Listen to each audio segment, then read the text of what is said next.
Hi, it's Olivia, and today I will be doing the mid-year book freakout tag, which is all about looking over the books that you've read for the first half of the year. And I'm following the questions from Kathy's video that she put out last year, and I'm also updating those questions so that way I can also include non-book answers too. I just wanted the excuse to talk about a particular movie or show here and there.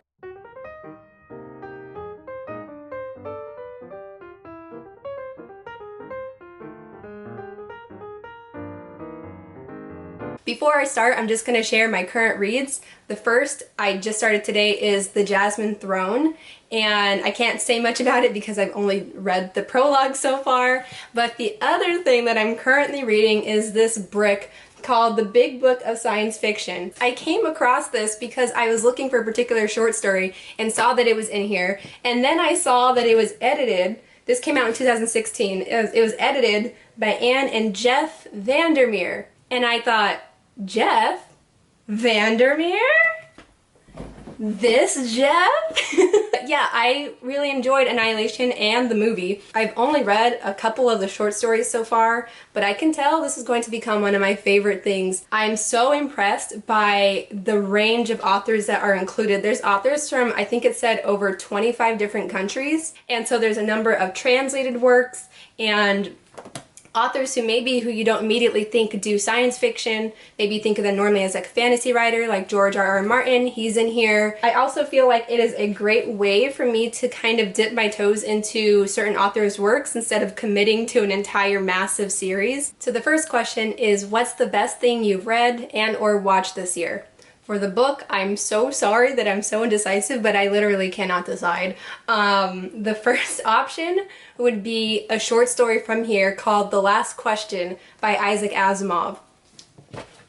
I was blown away by that short story. Absolutely blown away. The scale of it, how much time is covered in it, I loved the concept of it, everything. I thought it was executed so well. I love that short story. It's about really the advancement of society with the use of this this supercomputer basically. And as society keeps progressing even beyond Earth and then beyond certain galaxies, there's this one remaining question of how do we reverse entropy, or how do we reverse the death of a star? I guess this is just a short story kind of year because I also read the stories for Stories of Your Life and Others by Ted Chiang. Now, I don't think that every single story in this collection was a favorite. Some of them definitely I liked a lot less than others, but the ones that worked, they worked. The very first one, The Tower of Babylon, was excellent. I really, really loved it. This idea of this tower that they've been building for generations is going straight up in the sky, and they're intending it to reach the vaults of heaven, and our main character is part of the group that's finally going to reach it. And the whole time you're wondering what's up there, and when we finally figure it out, it's oh, I just loved it. The whole collection had a lot of trippy stuff, and then I love the main one, The Stories of Your Life. That was the basis for Arrival, so it made me excited to pick up Exhalation. Just he's the kind of author that I think, this is a smart human. And even if all of the stories don't work, I'd just like to see what else he comes up with. And then I guess my favorite full book is probably The Hobbit, and I talked about it more in that ridiculously long Lord of the Rings video. And my favorite thing I've watched, I'm gonna pick a movie. My favorite movie that I've seen is The Father, starring Anthony Hopkins. This movie also blew me away. I thought this movie was stunning. It was heartbreaking, and it was just so cleverly filmed. And I wish more people would see it so I can discuss it, because I honestly haven't been so moved by a movie in a long time. If you don't know, it's pretty simply about a man with worsening dementia, and it's entirely from his point of view. So as he's becoming more confused and losing touch with reality, you are becoming confused. And it's so well done, from the camera work to the set design. It's not a horror movie, but there are scenes that are scary. They're startling, not in a jump scare way, but just when you really feel for him and his fear when things just do not make sense. And they really show how scary that can be and confusing. Second question is the best sequel I've read or watched so far. I think the only sequel that I've seen is A Quiet Place 2, which I thought was really good. I thought it was a really good follow-up to the first movie, and I think it really set itself up well for a third and hopefully final movie. I don't want them to drag it on forever. I think 3 movies for that series, for that film franchise would be really good. And then the only sequel that I've read, I think, was in The Lord of the Rings with the Two Towers. And then also, I don't know if I would include, what is it, A Court of Silver Flames. Does it count as a sequel at this point? It's like book number something. I don't know. I'm gonna go with Two Towers for this one. The next question is biggest disappointment. And for the book, I'm so sad to say that my biggest disappointment was Get a Life, Chloe Brown.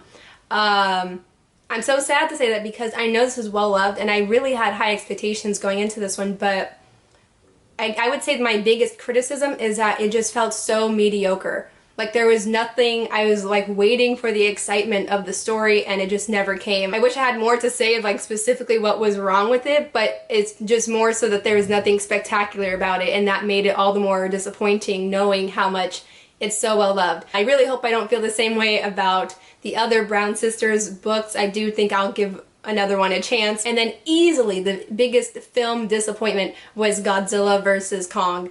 I'm a huge nerd for that stuff. I love Godzilla and Kong, even though I root for Godzilla in this idea of who would win in that battle.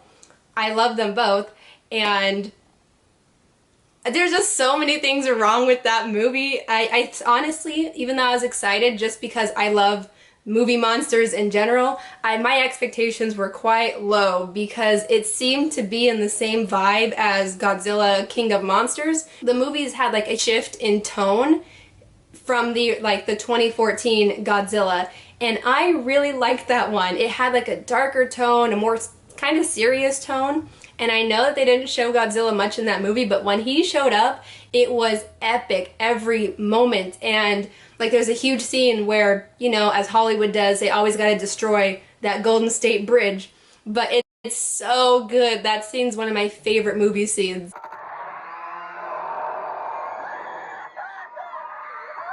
Yeah, it was just, like, what were these characters even for? They could have just saved their money, honestly. They did not need to be there. What gets me is that you have a movie as big as this with like such massive monsters fighting each other, and somehow in the end it was just so forgettable. The same thing for King of Monsters. Next is biggest surprise, and for the book I have 2 choices. The Hobbit or Ring Shout by P. Djeli Clark. I just finished that. Even though I was like interested in finally learning about Middle-earth, I definitely was expecting very dated, old language, and I was just expecting it to be very boring. Because of that, I was just so pleasantly surprised when I encountered all of this humor, all of these great characters, and just a really fun adventure. I say that Ring Shout was a surprise because I've come to a point where I realize I tend to skip books that seem like they're going to completely center around fictional stories that seem that they're going to center around trauma or like violent racism. It's more draining than it is entertaining at this point. And so, you know, this one, as you could tell from the cover, this dealt with the Ku Klux Klan and in the Jim Crow era. For this one, the concept was just too good to pass up, and I'd heard a lot of praise for it. And it's basically the Ku Klux Klan are like actual monsters. There's monsters beneath the hoods, and our main characters are monster hunters. We've got our main character who is good with the sword, we've got a sharpshooter, and we have a girl who's good with the explosives. And it was so cool, and that I love the concept of that and how it was executed. It had very creepy imagery, like weird horror elements, and I felt like it really set the world and atmosphere in the less than 200 pages that it is. And so this was a cool read, and I'm not sure if I would say it was like a new favorite, but it was certainly one I enjoyed and would recommend. And the biggest surprise in something that I've watched was WandaVision, simply because when I think when the first like teaser trailers came out, I being honest, I did not understand like what they were doing. I didn't understand what it was about and I was confused. But once I got started, I just thought that show was very creative.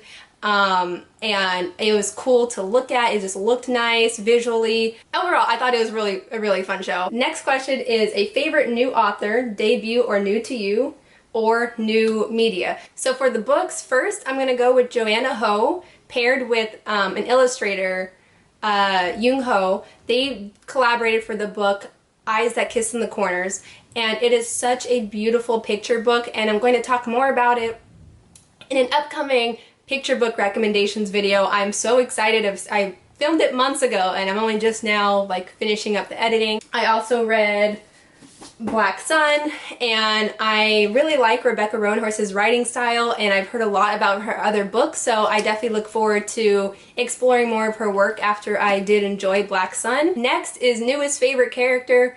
For book, movie, whatever, honestly, the only answer that came to mind was the characters from The Lord of the Rings. I would say probably, it's hard to choose. We got Sam, Frodo, Gandalf, Aragorn. I like the whole bunch. I think that was a huge strong point of the books. Next is a book or movie or show or whatever that made you cry.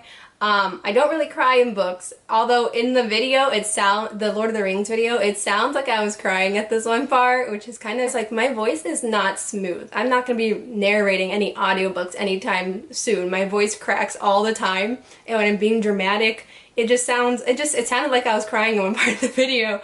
But my point is, I can't remember the last time I like cried over a book, like started crying.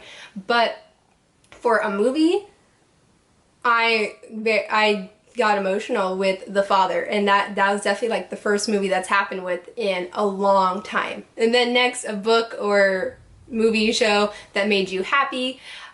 Again, look at this, but this book is The Hobbit. This was just a joy to read, and I know I keep using this.